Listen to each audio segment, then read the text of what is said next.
बिस्मिल्लाहिर्रहमानिर्रहीम। Index number chapter के अंदर हमारा नेक्स्ट टॉपिक है, इसका नाम है test for index number formula.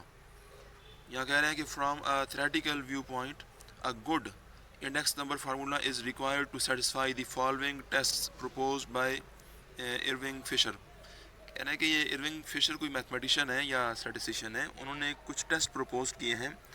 तो एक अच्छा इंडेक्स नंबर वो होगा जो इन टेस्ट को पर पूरा उतरेगा, यानी जो इन टेस्ट्स को सेटिस्फाई करेगा।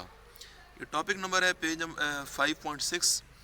जिनके पास ओल्ड बुक्स हैं वो इस टॉपिक को ढूंढ लीजिए, और इस मौजूदा एडिशन का पेज नंबर 151 है इस बुक का। देखिए, सबसे पहला टेस्ट है टाइम रिवर्सल टेस्ट। इस टेस्ट को तो हम इसी लेक्चर में देखेंगे, लेकिन इसको पहले नहीं देखते हैं। एक और टेस्ट है, उसको पहले देख लेते हैं। ये जी पेज नंबर 153 है आपकी बुक का। इधर एक टेस्ट है फैक्टर रिवर्सल टेस्ट। इसकी थ्योरी पढ़ते हैं तो एक जो काम मैंने किया है वो दिखा देता हूँ आपको। पहले ऊपर नाम लिखा है मैंने फैक्टर रिवर्सल टेस्ट। ये टेस्ट मैंने फिशर इंडेक्स के फार्मूला पर पहले अप्लाई किया है। अगर आपको पहले टेस्ट अप्लाई करना देख लें तो फिर मुमकिन है थ्योरी पढ़ना आसानी हो जाएगी उसमें। देखिए, ये सबसे पहले जो फार्मूला है मैंने ऊपर नाम दिया है फिशर्स इंडेक्स। इसमें लिखा है कि फिशर प्राइस इंडेक्स इज़, ये फार्मूला लिखा है मैंने। इस फार्मूला के अंदर 100 का फैक्टर मैंने इग्नोर किया है, उसको शामिल नहीं किया। तो आपने भी कोई भी टेस्ट होगा, चाहे लेस्पियर है, पाशेस है, फिशर है, मार्शल एडवर्थ है, उनके फार्मूला सब पर ही हमने ये टेस्ट अप्लाई करना है। लेकिन सारे फार्मूला में 100 आता है, लेकिन हमने 100 को इग्नोर करना है। टेस्ट के दौरान हम 100 को इग्नोर करेंगे, लेकिन क्वेश्चंस के अंदर आपको पता है कि 100 का यूज़ किया जाता है। लेकिन ये आपने अच्छी तरह से याद रखना है कि अगर किसी स्टूडेंट ने यहाँ 100 लिख दिया तो 100 को शामिल कर दिया अगर इस फार्मूला में, तो फिर आगे आपसे काम नहीं होगा। मैंने साथ में जब प्राइस इंडेक्स का फार्मूला लिखा है फिशर का, तो आगे लिख भी दिया है कि इग्नोरिंग द फैक्टर 100। तो आप भी जब प्रैक्टिस करें, प्रैक्टिस के दौरान ये बात लिखें कि इग्नोरिंग द फैक्टर 100, और कोशिश करें पेपर में भी लिख दें। ये बार बार लिखने से आपको याद रहेगा कि भाई हमने 100 यहाँ शामिल नहीं करना इस काम में। अब यह है कि फैक्टर रिवर्सल टेस्ट है क्या। इसमें वो ये कहते हैं कि फिशर प्राइस इंडेक्स की मिसाल देता हूँ। अगर इस प्राइस इंडेक्स के फार्मूला में ये P और Q, ये P फॉर प्राइस है, Q फॉर क्वांटिटी है। अगर आप प्राइस और क्वांटिटी के जो फैक्टर हैं इन्हें आपस में इंटरचेंज कर लें तो क्या हो जाता है। ये तो पहले भी हो चुकी है बात कि किसी भी फार्मूला में P को Q बना दिया जाए और Q को P बना दिया जाए, तो फिर प्राइस इंडेक्स का फार्मूला क्वांटिटी इंडेक्स का फार्मूला बन जाता है। लिहाजा यही किया गया है, यहाँ लिखा गया है interchanging the factors P's and Q's we get Fisher's quantity index.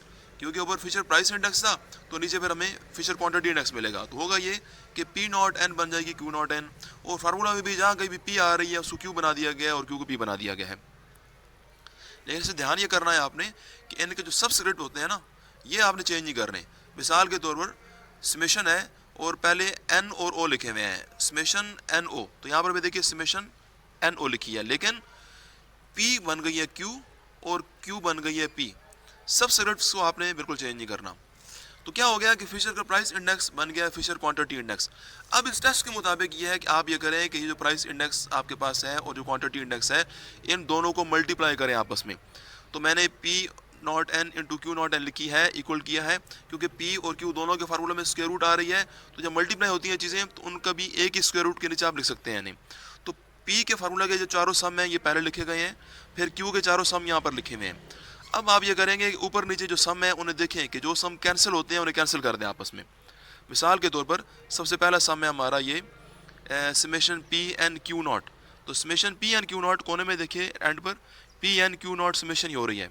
तो summation P N Q nought ऊपर भी है और नीचे भी है, ये आपस में कट जाएंगे। इसी तरह से ये देखिए summation P N Q N, ये ऊपर मौजूद है लेकिन ये नीचे नहीं है, लिहाजा ये कैंसिल नहीं होगा। इसके बाद summation Q N P not, तो Q N P नॉट ये रह जी, ये Q N P not summation, ये दोनों फैक्टर ऊपर नीचे मौजूद है, कट जाएंगे।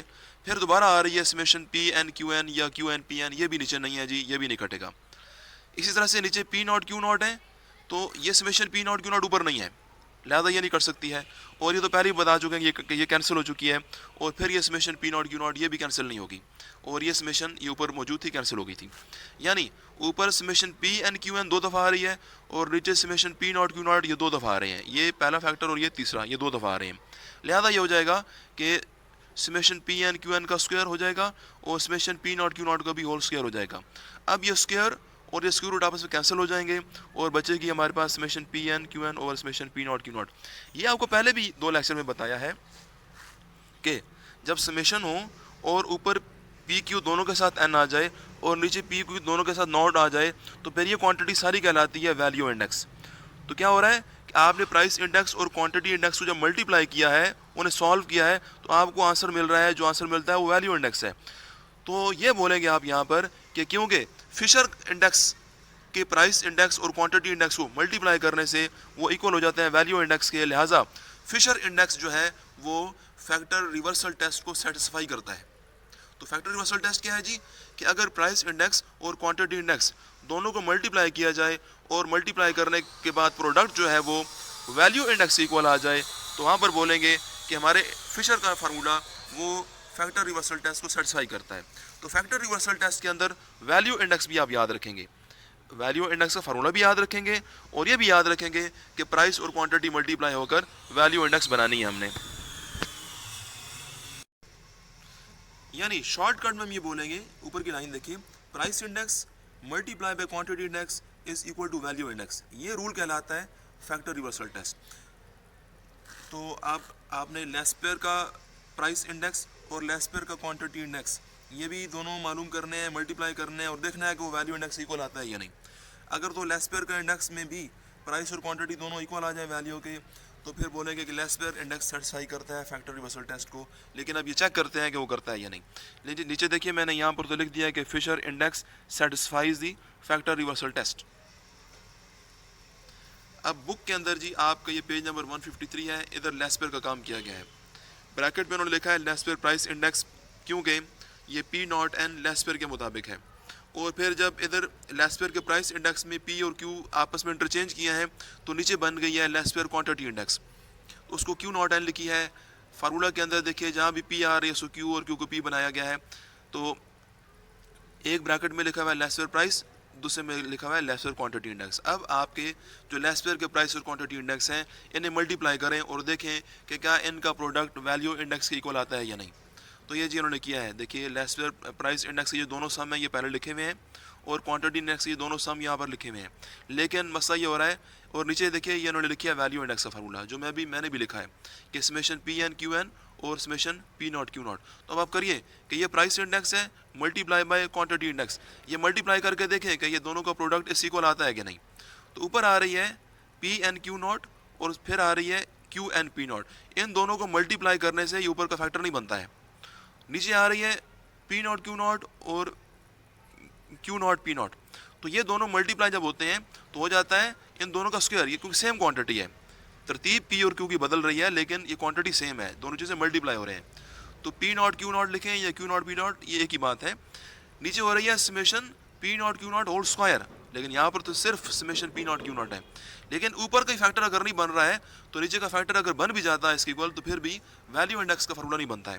तो बोलेंगे कि लेस्पेयर का प्राइस और क्वांटिटी इंडेक्स मल्टीप्लाई करने से हमें जो प्रोडक्ट मिलता है वो वैल्यू इंडेक्स से इक्वल नहीं आ रहा है, लिहाजा लेस्पेयर का जो फार्मूला है वो फैक्टर रिवर्सल टेस्ट को सेटिस्फाई नहीं करता है। सिमिलरली पाशेस का काम भी है, नीचे आप देख लीजिए, क्योंकि लेस्पेयर और फिशर पर मैंने बोल दिया है, कुछ काम आप खुद भी करेंगे। पाशेस के ये दोनों फार्मूला प्राइस और क्वांटिटी लिखे हैं, इन्हें भी मल्टीप्लाई किया गया और अब चेक करें कि क्या वैल्यू की इक्वल आता है कि नहीं। इसी तरह से मार्शल एडवर्थ है, इसका प्राइस इंडेक्स का फार्मूला ये है जी, और इसकी क्वांटिटी इंडेक्स का फार्मूला ये लिखा हुआ है। इनको भी, ये पेज नंबर 153 है, बुक का पेज नंबर 154 ओपन कीजिए, यानी इससे नेक्स्ट पेज पर आप जाकर देखिए कि क्या पी और क्यू को मल्टीप्लाई करने से जो प्रोडक्ट बनता है वो वैल्यू इंडेक्स यानी कि ये summation P N Q N और summation P not Q nought की इक्वल आता है कि नहीं। अगर तो इक्वल आ जाए तो फिर मार्शल का फार्मूला बोलेंगे कि वो फैक्टर रिवर्सल टेस्ट के मुताबिक है, को सेटिस्फाई करता है। अगर इक्वल ना आए तो फिर बोलेंगे कि सेटिस्फाई नहीं करता है। थ्योरी पढ़ लेते हैं इसकी थोड़ी सी, जो काम अभी आपने किया है उसी को थ्योरी में बयान करना है। If the factors P's and Q's occurring in a price or quantity index formula be interchanged or reversed so that a quantity or price index formula is obtained, then the product of two index numbers should be equal to value index, that is summation p and q n divide by summation P not Q. यहाँ तक आप paper में लिखेंगे। Paper में यह भी जाता है कि भाई यहाँ फैक्टर रिवर्सल टेस्ट को डिफाइन करें, तो फिर आपने ये 3 लाइनें लिखनी है वहाँ पर। लेकिन इससे ध्यान ये करेंगे कि देखिए यहाँ पर कह रहे हैं कि if the factors P's and Q's are occurring in a price, और ब्रैकेट में क्वांटिटी भी लिखा है, तो ब्रैकेट से बाहर लिखी हुई है ना प्राइस, तो नीचे भी आप देखिए ब्रैकेट लगी हुई है दूसरी लाइन में, दूसरी ब्रैकेट के अंदर प्राइस है और उस ब्रैकेट से बाहर क्वांटिटी लिखी है। तो आपने ब्रैकेट से बाहर लिखना है इन अ प्राइस इंडेक्स, क्योंकि प्राइस इंडेक्स के पीस क्यूज बदलने से क्वांटिटी इंडेक्स मिलती है, लिहाजा ब्रैकेट से बाहर प्राइस ऊपर लिखेंगे तो नीचे ब्रैकेट से बाहर क्वांटिटी लिखेंगे। ब्रैकेट से बाहर लिखी हुई चीज़ों का आपस में ताल्लुक है और ब्रैकेट में लिखी हुई चीज़ों का आपस में ताल्लुक है, क्योंकि ब्रैकेट में लिखी क्वांटिटी इंडेक्स के अंदर जब पी क्यू बदलते हैं तो प्राइस मिलती है, प्राइस इंडेक्स मिलता है, लिहाजा ब्रैकेट के अंदर क्वांटिटी इंडेक्स से मिलेगा ब्रैकेट के अंदर का प्राइस इंडेक्स, लेकिन ब्रैकेट के बाहर की प्राइस इंडेक्स से मिलेगी ब्रैकेट के बाहर की क्वांटिटी इंडेक्स जब हम पीज और क्यूज आपस में बदलते हैं। तो ये नहीं करना कि आप यहाँ ब्रैकेट में क्वांटिटी इंडेक्स लिखी है और नीचे भी ब्रैकेट में क्वांटिटी इंडेक्स लिखना ही, फिर गलत हो जाएगा। इसके बाद है जी दूसरा टेस्ट है हमारा टाइम रिवर्सल टेस्ट। ये टेस्ट भी हमने सारे फार्मूला पर अप्लाई करना है। इसका क्वेश्चन पहले देख लेते हैं जो उसमें हमें मुमकिन आसानी हो जाए। देखिए सबसे पहले मैं ये बात करता हूँ, लेस्पेर का फार्मूला इसी से स्टार्ट ले लेते हैं। Laspeyres price index after omitting the factor 100। Laspeyres के फार्मूला पर हम ये टेस्ट अप्लाई कर रहे हैं, लेकिन लेस्पेर के प्राइस इंडेक्स यानी पी नॉट एन का फार्मूला तो लिखना है, लेकिन 100 का फैक्टर साथ में से इग्नोर करना है, उसको शामिल नहीं करना, उसको ओमिट करना है। ये लेस्पेर का फार्मूला आ गया जी। अब यहाँ पर इस टेस्ट के अंदर यानी टाइम रिवर्सल टेस्ट के अंदर हमने पी क्यू को इंटरचेंज नहीं करना है, पी क्यू को इंटरचेंज नहीं करेंगे, बल्कि ये एन और नॉट, ये एन और नॉट क्या है, एन है करंट टाइम को जाहिर करता है और नॉट बेस टाइम को जाहिर करता है। यानी इस फार्मूला के अंदर आने वाले ये नॉट और ये जो एन है ये हमारे टाइम के फैक्टर हैं। नॉट या ओ बेस टाइम को जाहिर करता है और एन करंट टाइम को जाहिर करता है, लिहाजा हमारे टाइम के फैक्टर यहाँ पर ये नॉट और एन है। तो टेस्ट का नाम है टाइम रिवर्सल। तो आपने टाइम को रिवर्स करना है, यानी टाइम फैक्टर्स नॉट और एन इनको आपस में रिवर्स कर देना है, इनको आपस में इंटरचेंज कर देना है। यहाँ पर क्या रहे हैं, ये तो वो फार्मूला है जो देखते रहे हम पहले।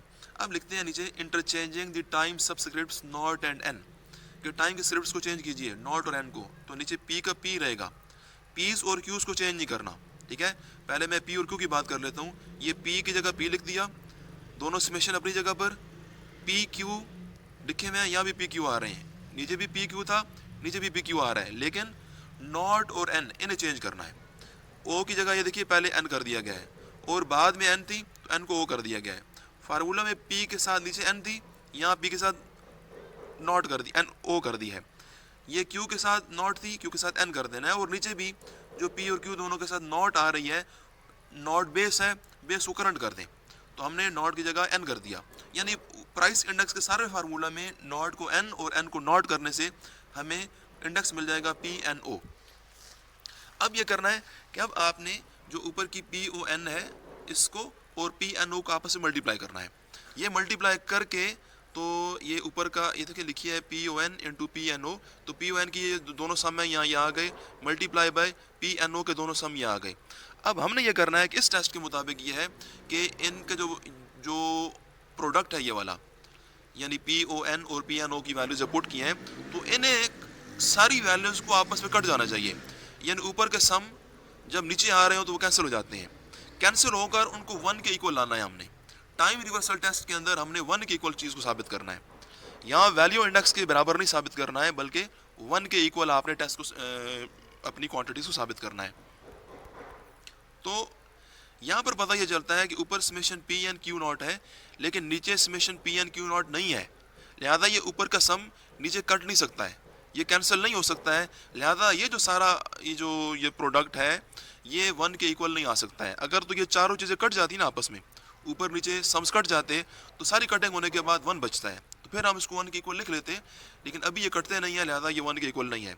लिहाजा P O N into P N O is not equal to 1, क्योंकि ये 1 के इक्वल नहीं आई, लिहाजा लेस्पेर का इंडेक्स जो है वो टाइम रिवर्सल टेस्ट को सेटिस्फाई नहीं करता है। ये नीचे लाइन लिखी है, Laspeyres price index does not satisfy the time reversal test. अब यही जो अमल है इसको फिशर पर चेक करते हैं। ये जी फिशर का फार्मूला है, ये P not N into P N O, ये लिख दिया। लेकिन यहाँ पर भी आप देखें फार्मूला तो ये वही है जो आप गैसेस में यूज़ करते रहे हैं, लेकिन यहाँ भी 100 नहीं लिखना। अब वही काम कीजिए, आप interchanging the time subscripts not and n, naught और एन को आपस में इंटरचेंज कर दीजिए, तो नॉट की जगह एन आ गई और एन की जगह नॉट आ गई। पूरे फार्मूला में भी ऐसे ही करना है कि एन को ओ बना दीजिए और ओ को एन बना दीजिए, ये कर दिया गया जी। पी और क्यू को नहीं छेड़ना, बिल्कुल उसी तरह से रखेंगे।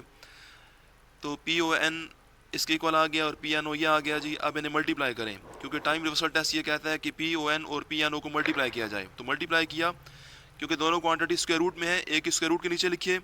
और अब आप देखिए कि इस फार्मूला में चारों जो ऊपर के सम आ रहे हैं वही चारों सम नीचे भी आ रहे हैं, नीचे भी वही आ रहे हैं। मिसाल के तौर पर मैं एक ही पढ़ूंगा, समेशन पहला सम है हमारा ये summation P N Q naught, इसको ढूंढिए नीचे ये है कि नहीं।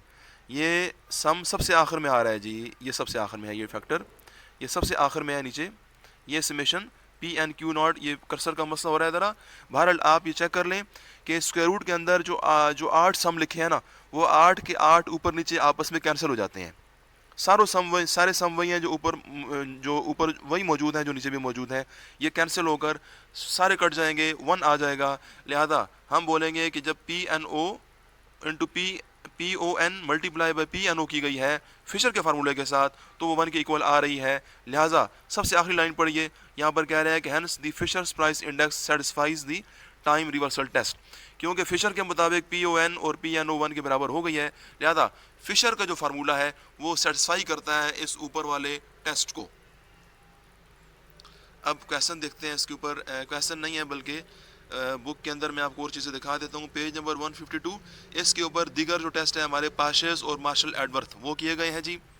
पाशेस का फार्मूला ये लिखा गया है, उस फार्मूला ये लिखा गया है पाशेस प्राइस का, और इधर भी एन ओ और एन को इंटरचेंज किया तो ये फार्मूला बना, इन दोनों को मल्टीप्लाई किया तो ये भी ऐसा हो रहा है कि यहाँ पर भी इक्वल टू 1 नहीं हो रही है, क्योंकि ऊपर के जो दोनों सम है वो नीचे नहीं आ रहे हैं, लिहाजा वो कट नहीं सकते हैं, ये 1 के इक्वल नहीं है। पाशेस का फार्मूला भी सेटिस्फाई नहीं करता है।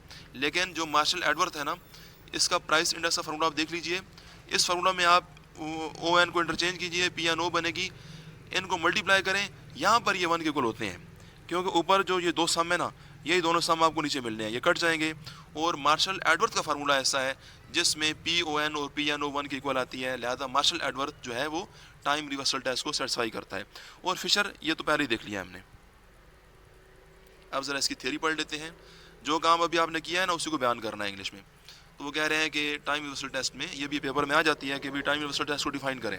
आप लिखेंगे if the time subscripts not and n या O and n are interchange in a price और quantity index formula wherever they appear, wherever यानी जहाँ कहीं भी वो आ रहे होते हैं फार्मूला में, देन द रिजल्टिंग प्राइस और quantity formula should be the reciprocal of original formula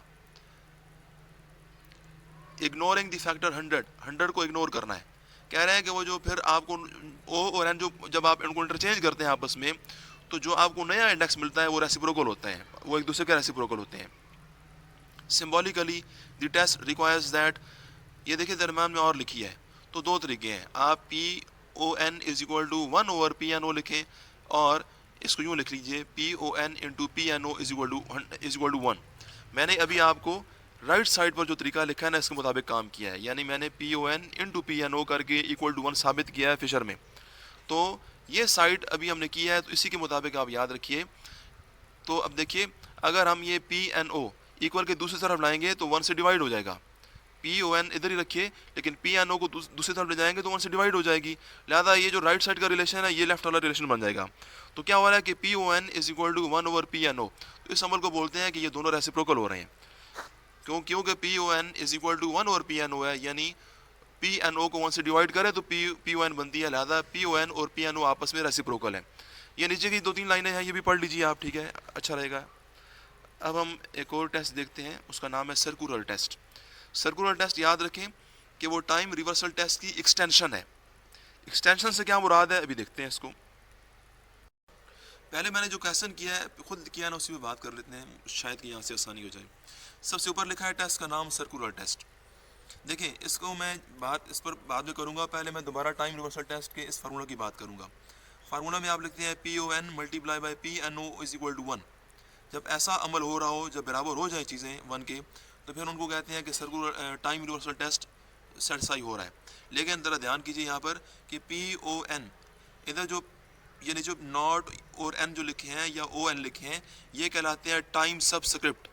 इनमें जो नॉट है ना, या यूँ बोलें कि इनकी तरतीब देखिए, तरतीब में O पहले लिखी है और N बाद में लिखी है, तो जो तरतीब के अंदर जो चीज़ पहले लिखी हो ना, वो बेस होती है।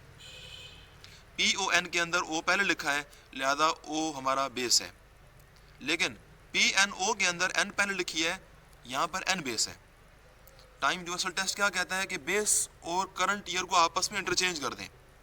तो क्या हो रही है, मैं ये बोलूँगा कि PON और PNO ये क्या हो रहे हैं, ये दोनों ही प्राइस इंडेक्स हैं, क्योंकि PN, लेकिन PON में और PNO में फ़र्क यह है कि पहले जो चीज़ लिखी है वो बेस होती है।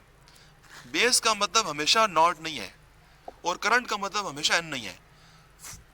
प्राइस इंडेक्स की नोटेशन के अंदर, सब स्क्रिप्ट के अंदर जो स्क्रिप्ट पहले लिखा है वो बेस होता है। नॉट अगर पहले लिखी है तो वो बेस हो जाती है, और अगर यहाँ N पहले लिखी है तो N बेस हो गई है। और पहले P में N बाद में लिखी है तो बाद में लिखी चीज़ करंट होती है। तो PON के अंदर N बाद में है, लिहाजा N करंट है, लेकिन PNO में O बाद में है तो O करंट है। ठीक है, क्वेश्चंस के अंदर आप याद रखें कि जो भी न्यूमेरिकल आपने किए हैं, वहाँ बेस ईयर को हमेशा नॉट ही कहते हैं और करंट ईयर को हमेशा N कहते हैं। लेकिन प्राइस इंडेक्स की नोटेशन के अंदर O जो पहला स्क्रिप्ट होता है वो बेस होता है और बाद वाला करंट ही होता है। तो टाइम यूनिवर्सल टेस्ट में ये क्या करते हैं हम, कि हम बेस ईयर को करंट और करंट को बेस बनाते हैं, तो हमें एक नया फार्मूला मिल जाता है प्राइस इंडेक्स का, उनको मल्टीप्लाई करके वन के को साबित करना होता है। लेकिन सर्कुलर टेस्ट का मसला यह है कि सर्कुलर टेस्ट ये कहता है कि टाइम यूनिवर्सल टेस्ट में अगर आपके पास सिर्फ 2 साल है, एक नॉट बेस और N करंट, मिसाल के तौर पर नॉट मैं बोलता हूँ 2015 को, जो हमारे भी ईयर गुजर रहे हैं ना, तो उनमें नॉट अगर मेरी है 2015 और N है 2018, नॉट 2015 या 2015 और N है 2018, तो यहाँ पर 2015 पहले लिखी गई है और N यानी 2018 बाद में लिखी गई है, और यहाँ पर N पहले आ गई यानी 2018 पहले आ गई है और नॉट यानी 2015 बाद में।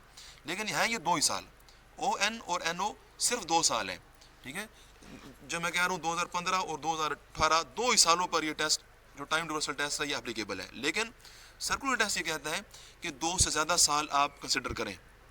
तो 2 से ज़्यादा साल से मुराद ये है कि 2015 के साथ 2016, 2017, 2018 ये सारे साल ही अगर कंसिडर किए जाएँ तो उस सूरत में टेस्ट कैसे होगा।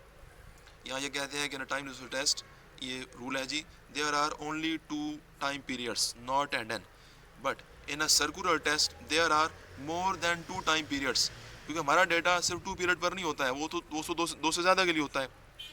Late ABC be the 3 time period, तो A वहाँ हमने टाइम पीरियड को नॉट और N से ज़ाहिर किया है, यहाँ पर हम टाइम पीरियड को ABC से ज़ाहिर करते हैं। ठीक है, हम नॉट और N का से भी ज़ाहिर कर सकते थे, वो कर सकते हैं, लेकिन उनकी बजाय हमने यहाँ पर ABC से ज़ाहिर, तो A का रोल वही है जो वहाँ पर नॉट का है और N का है। जिस तरह नॉट और N किसी टाइम पीरियड को ज़ाहिर करते हैं, ABC भी टाइम पीरियड है, यानी A अगर 2015 है, B 2016 है और C 2017 या 18, ऐसे ही बाकायदा साल को किसी टाइम को ज़ाहिर कर रहे होते हैं। अब आपने करना यह है कि लेस्पेयर प्राइस इंडेक्स के ऊपर ये सर्कुलर टेस्ट अप्लाई करना है। सबसे पहले आप देखिए लेस्पेयर का जो फार्मूला आपको पता है P0N, वो लिखिए साइड पर। फिर आपके पास 3 ईयर है, 3 टाइम पीरियड है, उनको यहाँ लिखिए ABC। तो क्योंकि प्राइस इंडेक्स का फार्मूला एक टाइम पर 2 ही सालों पर अप्लाई होता है, नॉट और N, not base N current 2 ही सालों के लिए ये लिखा हुआ है यहाँ पर। तो आपके अभी 3 साल है, आप ये करेंगे पहले A और B पर अप्लाई करेंगे लेस्पेयर का ये फार्मूला, फिर B C पर अप्लाई करेंगे, फिर C को रिवर्स करना है, फिर C A के ऊपर। जिस तरह मैंने ये एरो लगाए हैं ना, आप भी एरो लगा लीजिए और एरो राइट साइड पे चलाइए, A से B, B से C, लेकिन C के आगे नंबर नहीं है तो C को दोबारा बैक करेंगे सबसे पहले A के साथ, C के साथ A, बस यहाँ पर ये 3 एरो लगाने हैं आपने, मज़ीद और कोई बात नहीं है इसमें। अब हम ये करेंगे कि जिस तरह हमारी P0N होती है, तो मैं जब बोल रहा हूँ आपको कि अब आपने PAB करनी है, फिर PBC करनी है और PCA करनी है, तो ये किए गए हैं, ये PAB multiply by PBC multiply by PCA। ये PAB, P for price index, AB का मतलब है कि ये A और B 2 साल, फिर PBC पी का मतलब प्राइस इंडेक्स, लेकिन बी सी का मतलब यह है कि ये बी और सी ये दोनों साल। अब मैं वही बात दोबारा करता हूँ कि यहाँ पर देखिए पी की सब सेट के अंदर लिखे हुए हैं ए और बी। अब आपने ये फैसला करना है कि ए और बी में से बेस कौन सा है। तो भाई बेस जो पहले लिखा है ना वो बेस होता है, ए बेस है, बी करंट है। यहाँ पर बी सी में बी बेस है, सी करंट है। इसी तरह से पी सी ए में सी बेस है और ए करंट है। अगर इन तीनों प्राइस इंडेक्स को मल्टीप्लाई करें और 1 के इक्वल आ जाए तो फिर बोलेंगे कि लेस्पर का फार्मूला सर्कुलर टेस्ट को सेटिस्फाई करता है। अब काम करते हैं ये कैसे होंगे, ये पी ए बी बी सी कहाँ से आएंगे। ये नीचे देखिए पी ए बी का मैंने फार्मूला बनाया है। ये कैसे बनाया है, ये आपको बनाना पड़ेगा उसी आपके बेसिक फार्मूला से, पी नॉट एन से। अब कैसे बनाएंगे, आपने इन स्क्रिप्ट पे गौर करना है जो पी के सब में लिखे हुए हैं, नॉट और एन लिखे हुए हैं। अब देखिए कि नॉट और एन की पोजीशन फार्मूला में कहाँ पर है। फार्मूला में देखिए पहले नॉट को देख लें। नॉट अगर आप लिखते हैं यानी लेस्पेयर के फार्मूला में पी के साथ जो पहला नंबर ओ लिखा हुआ है वो ओ या नॉट फार्मूला के अंदर 3 बार आता है। कहाँ पर आता है, नीचे दोनों फैक्टरों के साथ नॉट आती है और ऊपर क्यू के साथ नॉट आती है। यानी पी में जो नॉट पहले लिखी है, नॉट को आपने क्यू के साथ और नीचे दोनों के साथ लिखना है। तो यहाँ पर पी के साथ नॉट नहीं है बल्कि ए लिखी हुई है, तो आप ए के साथ वो काम करें जो यहाँ नॉट के साथ कर रहे हैं। जो इस फार्मूला में, ये आपने बेसिक फार्मूला याद रखना है। तो इस फार्मूला में नॉट पहले लिखी थी, यहाँ पर ए पहले लिखी है। तो मैं फिर रिपीट करता हूँ कि आप ए के साथ वो काम करिए जो यहाँ नॉट के साथ कर रहे हैं। तो दोनों समेशनें एज इट इज़ आ गई। फिर पी क्यू और पी क्यू ये लिख दिए। लेकिन अब नॉट क्या थी, नॉट नीचे दोनों के साथ नॉट थी, यहाँ नॉट नहीं है ए है तो नीचे दोनों के साथ ए आ गया। फिर नॉट क्या थी, नॉट क्यू के साथ थी, यहाँ ए है, नॉट नहीं है ए है, लिहाजा ये क्यू के साथ आ गया। एन एन राइट साइड पर है तो एन एक ही बार आ रहा है फार्मूले में सिर्फ पी के साथ। तो आपका राइट साइड पर बी है तो ये बी सिर्फ अब पी के साथ ही है। यानी ए और बी को आप ओ और एन के साथ, उनके साथ आप कॉरस्पॉन्डेंस में देखें ना, जो ओ और एन या फार्मूले में कर रहे हैं वही काम ए और बी यहाँ करेंगे। इसी तरह से पी बी सी और पी सी ए ये दोनों फार्मूला भी आपने इनको देकर बनाने हैं। जो मैंने अभी आपको पी ए बी को बनाने का तरीका बताया है वही तरीका आपने पी बी सी और पी सी के लिए करना है, लेकिन उस फार्मूला को देकर, अपने बेसिक फार्मूला को देकर। अब जब हम ये अपने टेस्ट पर आते हैं जी, टेस्ट ये कहता है कि आप तीनों सालों के ये इस तरह से पेयर बनाइए, ए b b C C A के पेयर बनाकर तो इनको मल्टीप्लाई करके 1 करें। तो हमने जब किया है कि इस तरह के ये उस तरफ आते हैं अपने टेस्ट पर तो ये मल्टीप्लाई करने का बोल रहे हैं, तो पी ए बी का फार्मूला ऊपर का ये दोनों फैक्टर ये आ गए, पी बी सी दरमियान में है तो बी सी के ये दोनों सम ये दरमियान में आ गए, और पी सी ए लिखी हुई है एंड पर तो पी सी के ये दोनों सम यहाँ एंड पर आ गए। लेकिन यहाँ पर भाई कैंसिल होकर 1 की इक्वल तब आएंगी ना चीज़ें जब ऊपर के तीनों सम नीचे आ रहे होंगे। अब ऊपर के जो तीनों सम है वो नीचे नहीं आ रहे हैं। मिसाल के तौर पर पी बी क्यू ए, तो नीचे पी बी क्यू ए कहीं भी नहीं है, तीनों सम में नहीं है, वो कैंसिल नहीं हो सकती है, लिहाजा ये 1 के इक्वल नहीं है। ये कोई भी फार्मूला होगा, चाहे लेस्पेयर है, चाहे पाशेस है, चाहे फिशर मार्शल है, कोई भी ऐसा नहीं है कि जो इस टेस्ट को सेटिस्फाई करे। आपने पाशेस पर ये काम खुद चेक करना है। पाशेस के फार्मूला को इस तरह से नॉट एन की फॉर्म में लिखिए। आपको पता है कि पाशेस के फार्मूला में क्यू नॉट नहीं बल्कि क्यू एन आते हैं ऊपर नीचे। तो पाशेस का फार्मूला लिखिए और उस फार्मूला को देखकर आपने पी ए बी पी बी सी और पी सी ए बनाने हैं, जिस तरह मैंने भी लेस्पेयर के काम में बनाए हैं। पाशेस के फार्मूला की मदद से ये बनाइए और उनको भी यहाँ पुट कीजिए, आप करके देखिए वो भी 1 के इक्वल नहीं आएंगे। लेकिन अब ये सेटिस्फाई कब होगा, अगर ये टेस्ट सेटिस्फाई नहीं होता है तो फिर इसका क्यों बनाया गया है। वो ये कहते हैं हमें पता है कि लेस्पेयर के फार्मूला में राइट साइड पर जो आने वाली क्यू नॉट होती है ये कहलाती है वेट। आपके इन फार्मूला में राइट साइड पर आ रही है क्यू ए, फिर क्यू बी और क्यू सी। ये क्यू ए क्यू बी और क्यू सी ये भी वेट है, क्योंकि लेस्पेयर के फार्मूला में जो क्वांटिटी आती है वो वेट होती है, लेस्पेयर प्राइस के फार्मूला में जो क्वांटिटी आती है वो वेट होती है। लिहाजा क्यू ए क्यू बी और क्यू सी ये तीनों वेट हैं। वो ये कहते हैं कि आप इन तीनों वेट को इक्वल कर लें, अगर इन तीनों वेट को आपस में बराबर अगर कर लें तो फिर ये होगा कि फार्मूला टेस्ट को सेटिस्फाई करने लग पड़ेगा। ये नीचे लिखी है मैंने कि as q A Q B Q c are weights we take all weights fixed और कांस्टेंट। इन तीनों को फिक्स कर लेते हैं यानी आपस में बराबर कर देते हैं, यानी इनको कांस्टेंट कर देते हैं। That is q a equal to q b equal to q c equal to k equal to q. क्योंकि तीनों बराबर हैं आपस में, जब आप बराबर कर रहे हैं इनको, आप एक ऐसा स्पेशल केस ले रहे हैं जिसमें तीनों क्वांटिटीज़ इक्वल हो जाएं, तो जब इक्वल होती हैं चीज़ें आपस में तो वो किसी चीज़ के बराबर होती हैं, उनको कोई नंबर होगा, तो वो कह रहे हैं कि वो सारी बराबर होकर एक क्यू के बराबर है। तो अब आप ये करें कि ऊपर की ये सारी एक्सप्रेशन में क्यू ए, क्यू बी, क्यू सी, इन तीनों की जगह पर ये क्यू पुट कर दें, क्योंकि ये इक्वल हो गए आपस में और क्यू के इक्वल है, लिहाजा इन तीनों की जगह क्यू पुट कीजिए। मैंने ये नीचे लिखा है जी, अब कर्सर यहाँ आना मुश्किल हो रहा है। तो अब जी मैंने सारा ये उसी तरह से पी ए बी और सारा किया है, सारा अमल ऐसे ही लिखा है, लेकिन क्यू ए, क्यू बी, क्यू सी तीनों की जगह पर मैंने यहाँ क्यू कर दिया है। बाकी p b as it is लिखे हैं, पी सी और ये जो हैं ये सारे ऐसे ही लिखने हैं। पी के साथ आप ए बी को नहीं छेड़ेंगे, क्यू के ए और बी जो हैं सबको आप क्यू बना देंगे। और अब आप देखिए कि इस नीचे वाली एक्सप्रेशन में जो तीन सम ऊपर आ रहे हैं, ये जो तीन सम इसके अंदर, यहाँ जो तीन सम ऊपर आ रहे हैं वही तीनों सम नीचे आते हैं, ये सारे कट जाते हैं आपस में और वन की इक्वल हो जाता है। लिहाजा आपने आखिर में लाइन लिखी है, for fix weights Laspeyres price index satisfies the. अभी मैंने इसको लेस्पेयर के फार्मूला पर टेस्ट को अप्लाई किया है। अब पाशस के फार्मूला पर आप खुद अप्लाई करके देखिएगा। आप यूँ करें कि पाशस का फार्मूला पी नॉट एन लिखिए और इस पी ए बी, पी बी सी और पी सी ए बनाइए, उनके ऐसे यहाँ पुट कीजिए उनको। आप वहाँ पर भी करके देखेंगे वो भी वन के इक्वल नहीं आएगा, लेकिन आपने वहाँ पर भी ये करना है कि जिस तरह अभी मैंने यहाँ क्यू ए, क्यू बी, क्यू सी बराबर किए हैं, तो आप पाशस के फार्मूला में भी जो आपके ये बनेंगे, इस तरह की एक्सप्रेशन बनेगी, P A B into P B C into P C A के ये सम्स बनेंगे, उनमें आने वाले क्यू जो होंगे आपने उन सारे क्यू को इक्वल कर देना है और फिर आप करके देखिएगा इस तरह की आपको एक्सप्रेशन मिलेगी ये नीचे वाली, और वो भी वन के इक्वल हो जाएगा। तो फिर आप वहाँ पर भी लिख देंगे कि भी पाशस का फार्मूला भी सर्कुलर टेस्ट को सेटिस्फाई करता है फॉर कांस्टेंट वेट्स। वैसे सेटिस्फाई नहीं करता है, लेकिन जब वेट्स कांस्टेंट होते हैं तो फिर सेटिस्फाई करेगा। ओके जी, अल्लाह हाफिज़। बल्कि आप ये करें कि इसकी थ्योरी आप खुद पढ़िएगा। सर्कुलर टेस्ट की यही बातें जो मैंने बोली हैं ये यहाँ लिखी हुई हैं, ये तकरीबन आप ना ये पहला